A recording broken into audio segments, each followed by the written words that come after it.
Hi viewers, welcome to our channel. ప్రస్తుతం మనతో పాటు ఇమ్మంది రామారావు గారు సీనియర్ జర్నలిస్ట్ ఉన్నారు. వారితో ఒకసారి మాట్లాడదాం. సార్ నమస్కారం. నమస్తే.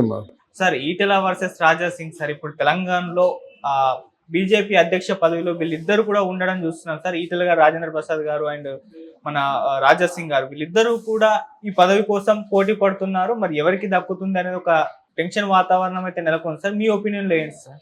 ఇక్కడ ఈటెల రాజేంద్ర, రాజా సింగ్, ముందు ఈ ఇద్దరు వ్యక్తుల దగ్గరికి వద్దాం. ఈటెల రాజేందర్కి పార్టీ నిర్మాణంలో కొంత అనుభవం ఉంది. ఈటెల రాజేంద్ర సౌమ్యుడు. ఈటెల రాజేంద్ర చాలామందికి చాలా విధాల, ఈవెన్ తెలంగాణ పార్టీ ఆవిర్భావానికి కూడా చాలా కృషి చేసిన వ్యక్తి. ఈటెల రాజేంద్ర నిజంగా అనకూడదు కానీ, అంటే కేసీఆర్ మీద కూడా పంతం పెట్టి నెగ్గినట్టు వ్యక్తి. అటువంటి వ్యక్తికి ఉన్న ఇమ్యూనిటీస్ చాలా. ఇక్కడ రాజా సింగ్లో నియంతృత్వ ధోరణులు, ఎమోషన్స్, భావోద్వేగాలు, కోపతాపాలు ఎక్కువ. ఇప్పుడు మన పార్టీ ఏమిటి? అది బీజేపీ పార్టీ. ఆ బీజేపీ పార్టీలో సహజంగా వాళ్ళ ఐడియాలజీ ఏమిటంటే హైందవ మతం, హిందూ మత ధర్మాలు, మన తాలూకు ఆదర్శాలు, ఆశయాలు, సందేశాలు చెప్పడమే కదా. కోపంతో సందేశాలు చెప్పకూడదు.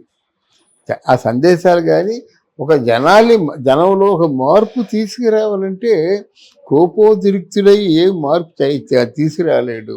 ఎవరైనా ప్రేమతోనే మార్పు తీసుకురాగలరు. ఈవెన్ మహాత్మా గాంధీ కూడా కొట్టండి, నరకండి, చంపండి అంటే మనకి స్వరాజ్యం వచ్చేది కాదు. అహింసావాదం అంటే ప్రేమతత్వం. అహింస అంటే ఏమిటి? హింస లేకుండా ఉండేది అన్నమాట. ఆ ప్రేమతత్వంతోనే మొత్తం భారతదేశాన్ని జయించారు. ఆ ప్రేమకు తట్టుకోలేక పారిపోయారు. ఆయన తాలూకు ఆదర్శాలకి తట్టుకోలేక, అంటే గాంధీజీ ఐడియాలజీ తట్టుకోలేక పారిపోయారు అన్నమాట. అది ఆల్మోస్ట్ డెసిషన్ తీసుకున్నారు. అది వేరే అంశం. ఇక్కడ ఏంటంటే ఈటెల రాజేందర్తో నా దృష్టిలో రాజా సింగ్కి పోలికే కాదు. ఇక్కడ ఉద్వేగాలు ఉండకూడదు. అంటే వీళ్ళు ఎందుకు పార్టీ అధ్యక్షుడిగా పెడతారంటే పార్టీ నిర్మాణ బాధ్యతలు స్వీకరిస్తాడని. నిర్మాణ బాధ్యతలు అంటే ఇప్పుడు 30 ఉన్నాయనుకోండి, వచ్చేసారి ఏదైనా పోటీ చేసినప్పుడు ఆయనకి సహజంగా ఎలక్షన్లో గెలవాలని, అది బాధ్యత అంటే. అంతే కదా. అధ్యక్ష స్థానంలో కూర్చునే ప్రయోజనం అని నా పార్టీలోంచి గెలిచినట్టయితే వాళ్ళకు బీజేపీ పార్టీ ఇక్కడ జెండా పోతుంది అన్నమాట. ఆ దిశగా ప్రయాణం చేయాలి ఎవరైనా.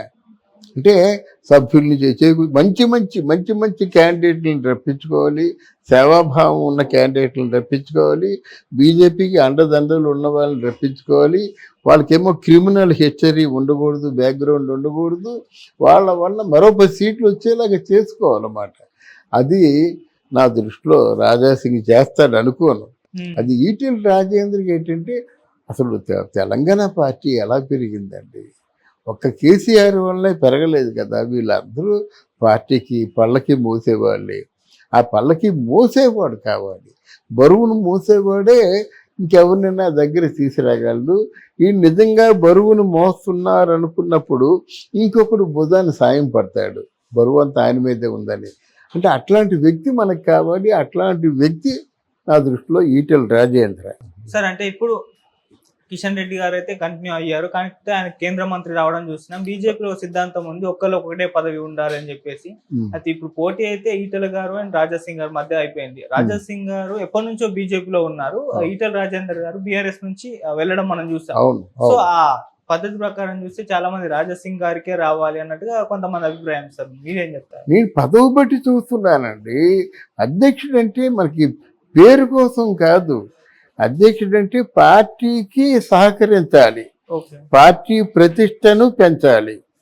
మళ్ళీ పార్టీలో 10 మంది అంటే దాన్ని నిలబడినట్లు వాళ్ళందరి మీద కూడా మంచి చరిత్ర ఉన్న వాళ్ళని చేర్చుకోవాలి.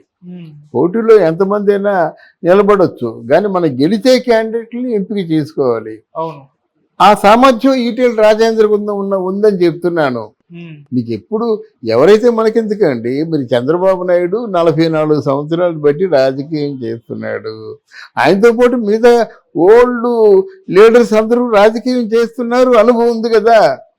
మరి పవన్ కళ్యాణ్ వచ్చి రాగానే పెద్ద తుఫాన్ అయిపోయాడు ఎందుకు?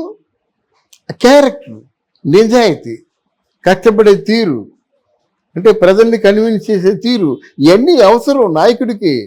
అంటే ఏదో వచ్చేసారి నేను తిరిగేసారి నాకు అనుభవం ఉందంటే చెట్టుకి అనుభవం ఉంటుంది, అది కాదు కదా మనకు కావాల్సింది.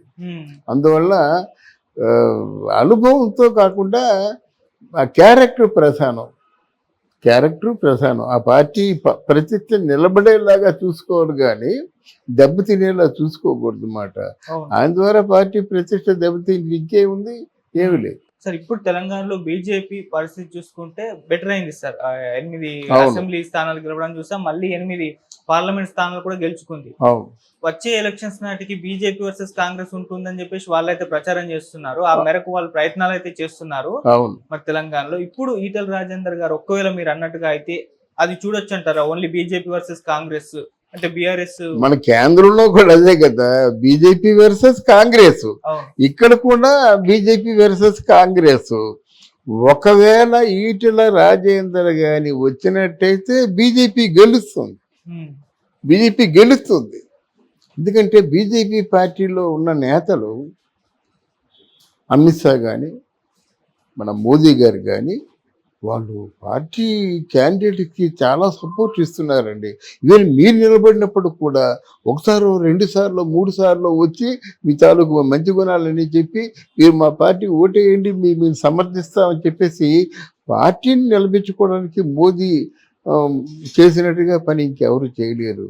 ఎండనక వాననక ఏదైనప్పుడు కూడా తెగించి పార్టీని అంత ప్రతిష్టకు ఈరోజు 2 మంది 2 మంది అభ్యర్థులతో ఉన్నటువంటి బీజేపీ పార్టీ ఇప్పుడు 300 పైచీలకు అభ్యర్థులను గెలుచుకుంటుందంటే వాళ్ళ పెంపకమే కదండి. అదా ఇప్పుడు 300 దగ్గరలో ఉంది, అంతకుముందు దరిదాపుల్లో 400కు ఉందంటే అది కేవలం మోదీ అమిత్ షా వాళ్ళు కష్టపడి పెంచిందే.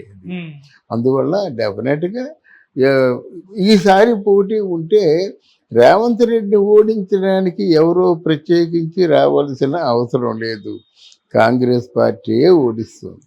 అందువల్ల వచ్చే ఎలక్షన్స్ మాత్రం ఈటలకు ఈజీగా మీకు ఎందుకంటే ఇక్కడ మీకు ఒక చిన్న రాజకీయంలో ఉన్న కిటుకు చెప్తా.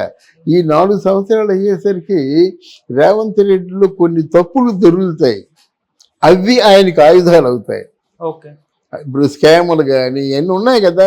ఇప్పుడు వాళ్ళు తిన్నారు, వాళ్ళు ఏమనుకున్నారు, మనమే 15 సంవత్సరాలు ఉంటారా, మనల్ని ఎవరు ఆపేదనుకొని వాళ్ళు తిన్నారు. జగన్మోహన్ రెడ్డి కూడా 20 సంవత్సరాల ముందు దిగిపోతాడని అనుకోలేదు కదా, తిన్నారు. అలాగే ఈ 4 సంవత్సరాల్లో ఇక్కడ కాంగ్రెస్ పార్టీ కూడా చెయ్యరాని తప్పులు ఎన్నో చేస్తుంది, అది దానికి ఆయుధం అవుతుంది కదా. అందువల్ల నా క్యాలిక్యులేషన్ అది. చూద్దాం, let us wait and see. ఇస్తుంది కదా. ఇటువంటి ట్వీట్ చేశారు, ఎవరు చేసినప్పుడు కూడా మీరు సారీ, నిజంగా నా తాలూకు ఫ్యాన్స్ అయితే మీరు సారీ చెప్పండి, ఆ ట్వీట్ వెంటనే తీసేయండి. ట్వీట్ పెట్టిన దానికేమో మీరు క్షమాపణ చెప్పండి అని చెప్పొచ్చు కదండి. అది చూసిన తర్వాత ఒక తప్పు జరిగిపోయింది, ఆ తప్పుని సరిదిద్దుకోవడమే కదా. మనం ఎలాగో పోయినా పర్వాలేదు, వాడు కోట్లలో వాడు ఉన్నారు. ఇప్పుడు 100 కోట్లు తీసుకుంటున్నాడంటే ఏ స్థాయిలో ఉన్నాడు అంటే మన క్యారెక్టర్ మీద ఏమైనా కొంచెం బురద జల్లారంటే మన చోట్ల సంపద అంతా కోల్పోతున్నాం కదా.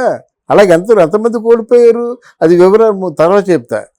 అర్థమైందా? మీ క్యారెక్టర్ మీద ఎప్పుడైతే ఉందో అన్నిటికీ మీరు సమాధానం ఇవ్వద్దు, కానీ మీ క్యారెక్టర్ మీద మీ తాలూకు అంటే సంకుచిత భావాల మీద ఎవరైనా ఫోకస్ చేసి ఎస్టాబ్లిష్ చేశారనుకోండి, మీరు వెంటనే ఖండించాలి.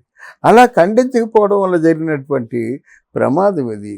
ఈరోజు మీరు ఏదో అనుకున్నట్టు అర్జున్ అంత తేలిగ్గా కలవడు, అలా కలిసిన పవన్ కళ్యాణ్ టైం లేదు కదా. ఇప్పుడు ఈ లెక్క ప్రకారంగా ఈ నెలాఖరు వరకు షెడ్యూల్ ఫిక్స్ అయిపోయింది. తర్వాత సొంత ప్రాంతానికి వెళ్ళాలి, తర్వాత కార్యాచరణ ఎంతవరకు ఉందో చూడాలి. ఏదైనా ఫంక్షన్ జరిగినట్టు చిరంజీవి ఇద్దరినీ కలపాలి. ఎందుకంటే ఆయన మాటకి ఇతను ఎదురు చెప్పడు, ఆయన ఎదురు చెప్పరు కనుక